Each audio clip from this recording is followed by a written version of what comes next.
Ito yung para pang unang araw pa lang natin to, no? Oh, kuya ko yung kahapon eh. Alay mo, bukas makakapag-polycarbonate na siguro to. Dalawa na kayo mag-welding. Hayahay ang buhay. Pira na nang mahihirap. Pira na may nang nilalang. Oo. Oh.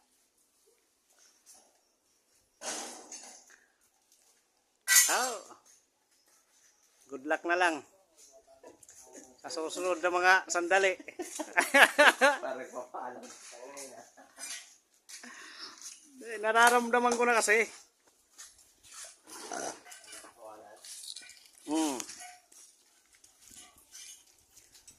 Shoutout muna sa mga kuya-kuy dyan.